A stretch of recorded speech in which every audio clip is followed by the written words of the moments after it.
Bismillahirrahmanirrahim. Assalamualaikum warahmatullahi wabarakatuh.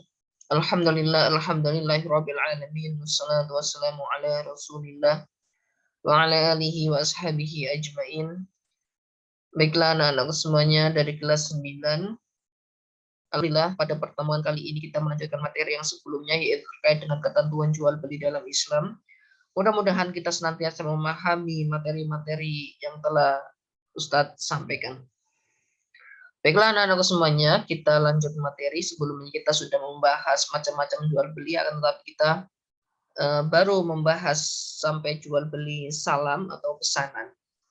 Selanjutnya kita akan melanjutkan materi, yaitu macam-macam jual beli. Yang kelima, yaitu ada jual beli barang inden atau pesan atau pesanannya istisna. Nah, yaitu pesanan barang yang belum jadi, dengan ciri-ciri yang telah disepakati kedua belah pihak. Nah, penjual ini memberikan ciri-ciri yang lengkap kepada pembeli untuk disepakati jual belinya. Tentu dengan akad dan pembayaran bisa di awal ataupun dengan tunai, dicicil, atau dibayar setelah barang itu selesai atau setelah barang itu jadi. Nah, contohnya adalah memesan pakaian kepada tukang jahit. Selanjutnya ada jual beli barter. Nah, muqayyada. Nah, jual beli dengan cara tukar menukar.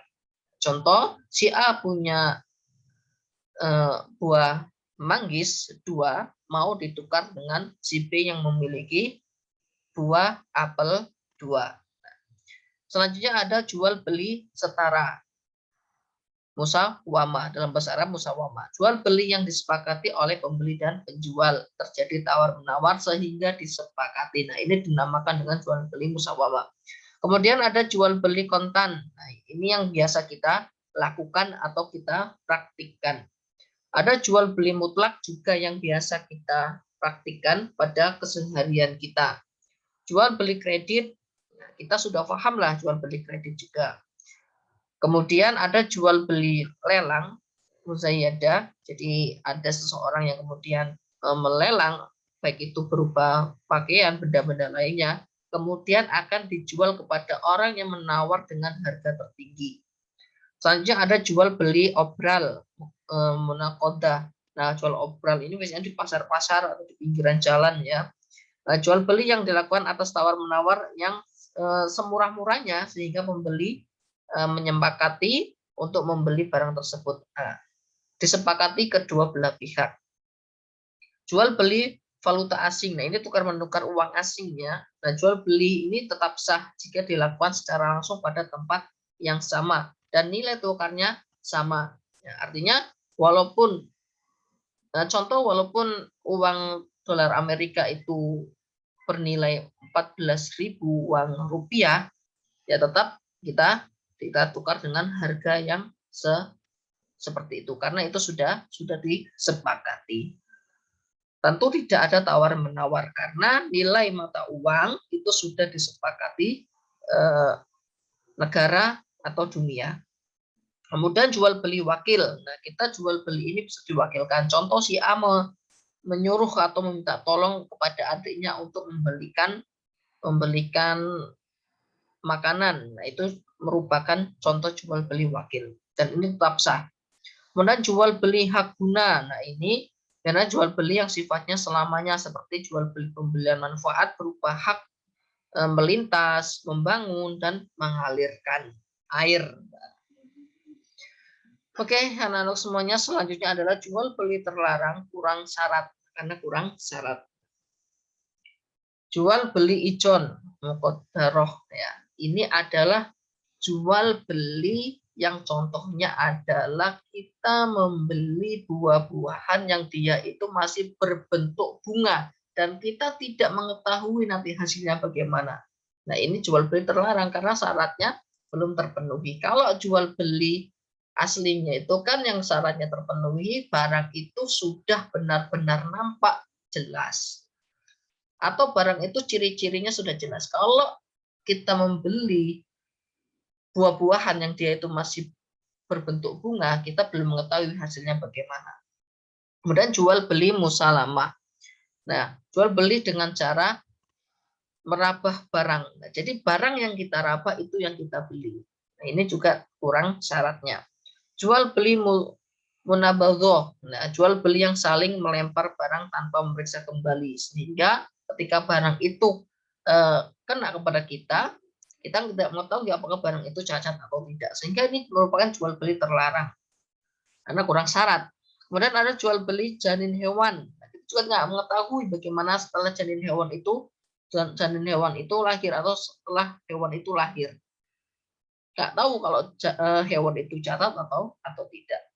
Kemudian jual beli sperma hewan yang tidak diketahui kadarnya atau ukurannya, sehingga jual beli ini menjadi terlarang. Kemudian ada jual beli barang yang belum dimiliki. Nah, apalagi ini jual beli barang yang belum dimiliki, ini juga pasti dilarang. Jual beli barang haram dan najis, seperti kita menjual alkohol, minuman-minuman keras, itu juga dilarang. Jual beli panjar hangus atau urban, jual beli menggunakan uang muka atau DP. Seandainya kita membeli buah-buahan apel misalkan dengan harga 20.000, kita DP 5.000. Seandainya kita jadi membeli, maka kita lanjut membayar. Nah, seandainya kita tidak jadi membeli, maka uang DP itu hangus menjadi milik penjualnya. Nah, ini hal-hal yang dilarang. Selanjutnya ada jual beli najasi. Ya, orang yang berpura-pura membeli padahal dia teman si penjual. Artinya untuk melariskan barang dagangan itu. Nah, ini merupakan jual beli yang terlarang. Yang selanjutnya jual beli sah tapi dilarang. Nah, jual beli ketika terlaksananya khutbah sholat idul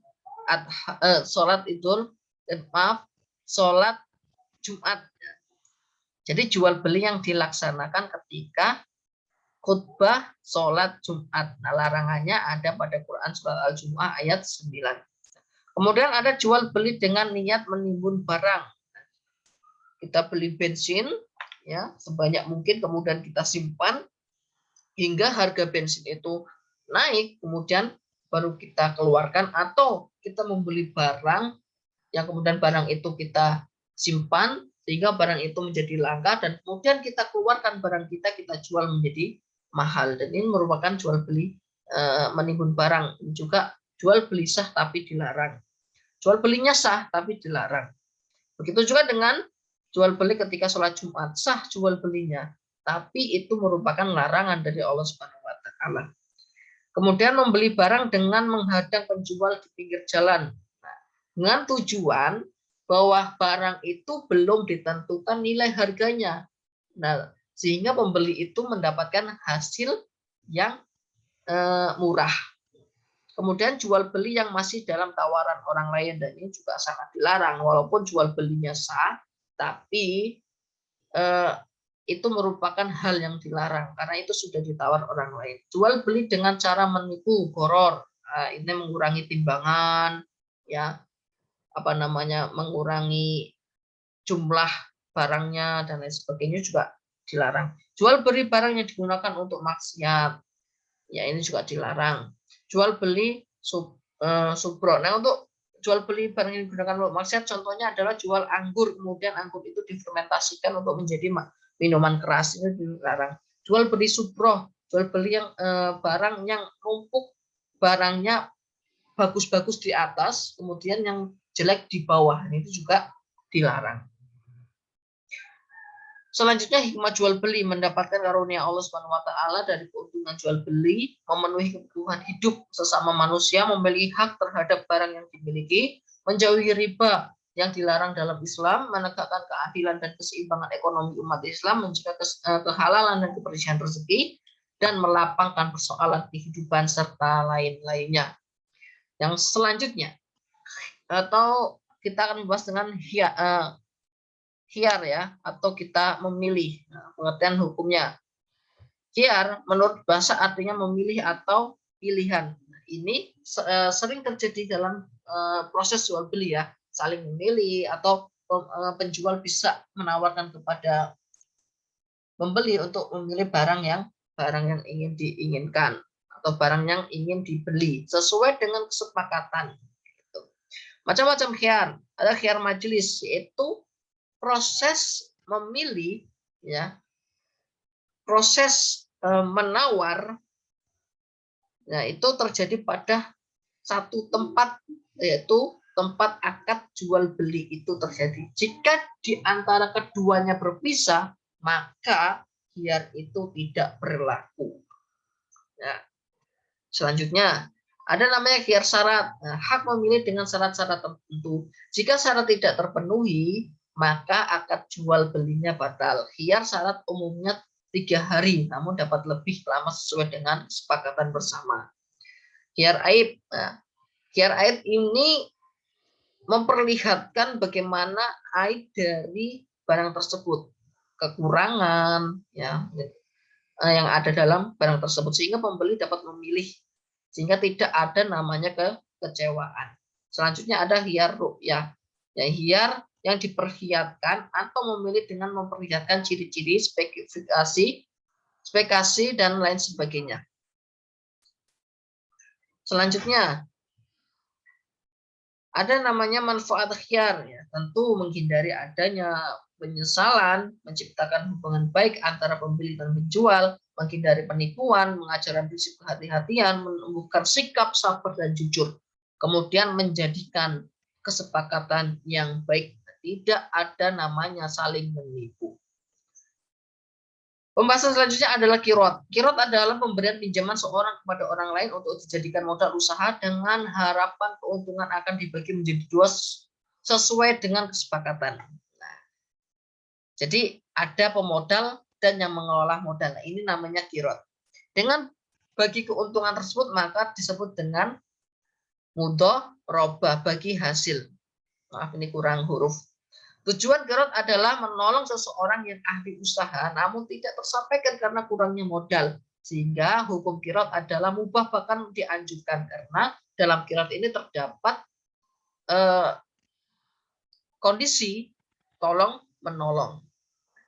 Rukun kirot ada namanya pemilik modal, kemudian ada namanya penerima modal, ada modal atau barang yang dikelola, kemudian bagian keuntungan, ada ijab dan qabul. Lalu bagaimana syarat kirot?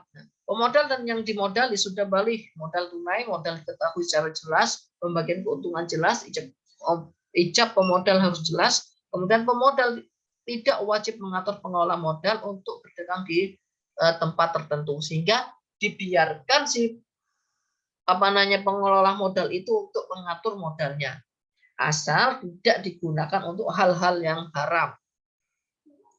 Selanjutnya bentuk kirot ada 2, yaitu kirot sederhana, yaitu kirot yang dicontohkan pada zaman Rasulullah SAW yang belum ada teknologi-teknologi yang seperti kita alami pada hari ini. Nah, sedangkan kirot modern adalah kirot yang sering terjadi di lingkungan kita sekarang karena bantuan teknologi yang semakin canggih. Akan tetapi hal-hal yang demikian jangan sampai dimasuki dengan perbuatan-perbuatan yang keji.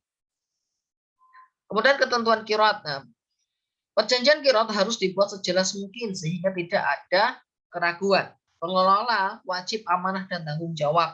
Modal kirot bukan milik pengelola modal, ya. Biaya pengelolaan kirot menjadi tanggung jawab pengelola kirot, pengelola modal itu. Jika milik modal meninggal dunia, maka perjanjian kirot akan batal kecuali kalau ahli waris itu ingin melanjutkan. Jika pengelola mendapatkan kerugian, padahal sudah mengelola dengan sebaik-baiknya, maka dicukupkan saja dengan membagi hasil keuntungan yang sudah didapatkan sebelumnya. Larangan bagi pengelola modal melanggar perjanjian akad kirot. Modal digunakan untuk kepentingan sendiri, mengaburkan modal dan lain sebagainya. Perjanjian kirot batal apabila salah satu syarat kirot tidak terpenuhi. Pengelola sengaja meninggalkan tugasnya, pemilik atau pengelola modal meninggal dunia, adanya larangan dan pembatalan modal dari pihak atau pengelola atau pemilik modal mengalami kegilaan dan lain sebagainya. Kemudian hikmah kirot apa sih? Dan tentu yang pertama adalah pemilik modal dapat beribadah kepada Allah Subhanahu wa taala karena di situ ada namanya unsur saling menolong atau tolong menolong. membina silaturahmi antara dua belah pihak, terwujudnya tolong-menolong antar sesama, terhindar dari sistem rentenir, terwujudnya kerjasama yang saling memahami antara kedua belah pihak, menumbuhkan dan mengembangkan ekonomi masyarakat sehingga ekonomi itu menjadi baik, ekonomi itu berjalan dengan baik, membentuk pribadi yang amanah dan profesional. Tentunya yang terakhir adalah membantu tugas pemerintah, memperhatikan ajaran Islam tentang qiraat, dan yang terakhir adalah membantu mengurangi tugas pemerintah, yaitu tentunya mengurangi angka pengangguran. Nah, ini adalah hikmah qiraat. Nah, anak-anakku semuanya, ini adalah materi pada hari ini yang harus kita pelajari dengan sebaik-baiknya terkait dengan jual beli macam-macamnya, hukum dan lain sebagainya. Kemudian kita lanjut dengan qiraat, yaitu adanya kerjasama antara pemodal dan pengelola modal. Mudah-mudahan kita dapat memahami dengan sebaik-baiknya. Mudah-mudahan kita dalam keadaan sehat semuanya dan senantiasa kita bersyukur kepada Allah Subhanahu wa taala. Assalamualaikum warahmatullahi wabarakatuh.